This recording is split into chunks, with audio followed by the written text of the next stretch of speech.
আসসালামু আলাইকুম।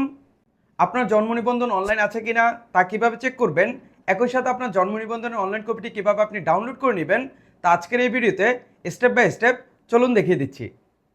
So viewers, আপনার মোবাইল স্ক্রিনে আসার পর সরাসরি আপনি গুগল ক্রোম ব্রাউজারে এসে everify.bdris.gov.bd লিখে সার্চ দিলে আপনি এই ওয়েবসাইটটি পেয়ে যাবেন। আপনি সরাসরি এই ওয়েবসাইটে চলে আসবেন এবং আপনাদের সুবিধার্থে আমি এই ভিডিও ডিসক্রিপশনে এই ওয়েবসাইটের লিঙ্ক দিয়ে নেব। আপনি সরাসরি লিঙ্কে ক্লিক করে এই ওয়েবসাইটে চলে আসতে পারবেন।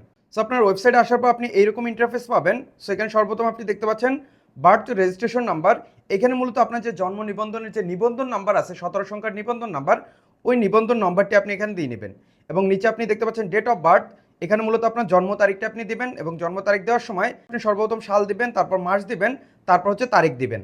এরকম জন্ম তারিখ দিয়ে দেওয়ার পর আপনার এরকম একটি পপ আপ আসবে। সো এখান থেকে আপনি জন্ম তারিখটা আপনি সিলেক্ট করে দিলে আপনার জন্মসালটি নিয়ে নেবে। তারপর নিচে একটি ক্যাপচা দেখতে পাচ্ছেন 81-31। মূলত এই 81 থেকে 31 বিয়োগ করার পর যে বিয়োগফলটি আসবে, দি আনসার ইজ, এই অপশনে আমি এই বিয়োগফলটি দিয়ে নেব। আপনার এখানে যোগ অথবা বিয়োগ আসতে পারে, যেটাই আসুক, যোগ আসলে আপনি যোগফলটি নিচে দিবেন এবং বিয়োগ আসলে আপনার বিয়োগফলটা আপনি এখানে দিয়ে নেবেন। সো ভিউয়ার, সকল ইনফরমেশন দিয়ে দেওয়ার পর নিচে সার্চ এই অপশনে ক্লিক করবেন। দেন নেক্সট স্টেপে আপনার জন্ম নিবন্ধনের অনলাইন কপিটা আপনি এখানে দেখতে পারবেন। আপনার নাম দেখতে পারবেন, আপনার জন্মস্থান, সব কিছু এখানে আপনি দেখতে পারবেন। সকল ইনফরমেশন সঠিকভাবে দিয়ে দেওয়ার পর নেক্সট অপশনে যদি আপনার জন্ম নিবন্ধন অপশন নিয়ে আসে, এর মানে হচ্ছে আপনার জন্ম নিবন্ধনটি অনলাইন করা আছে। আর সকল ইনফরমেশন আপনার সঠিকভাবে দিয়ে দেওয়ার পরও যদি নেক্সট অপশনে আসলে কোনো কিছু না আসে, নো ডাটা ফাউন্ড আসে, এর মানে হচ্ছে আপনার জন্ম নিবন্ধনটি অনলাইন করা নেই। সো এখন আপনার এই জন্ম নিবন্ধন অনলাইন কপিটি ডাউনলোড করার জন্য উপরের দিকে আপনি দেখতে পাচ্ছেন 3 বার মেনু, এই অপশনে জাস্ট আপনি ক্লিক করবেন। দেন নিচের দিকে আপনি দেখতে পাচ্ছেন শেয়ার, এই অপশনে আপনি ক্লিক করবেন।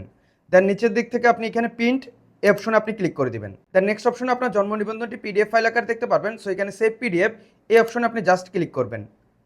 দেন আপনাকে ডাউনলোড অপশন নিয়ে আসবে।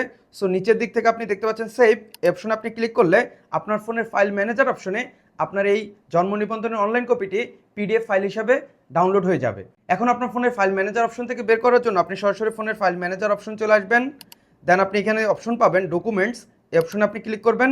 দেন এখানে সর্বপ্রথমে আপনার জন্ম নিবন্ধনের কপিটা আপনি এখানে দেখতে পারবেন। এটা এখন আপনি যে কোনো কম্পিউটার দোকান থেকে প্রিন্ট আউট করে নিতে পারেন। সো ভিউয়ার্স, এই ছিল আজকের ভিডিও। সম্পূর্ণ ভিডিও জুড়ে আমি সজীব ছিলাম আপনাদের সাথে। দেখা হচ্ছে পরবর্তী নতুন অন্য কোনো এক ভিডিওতে।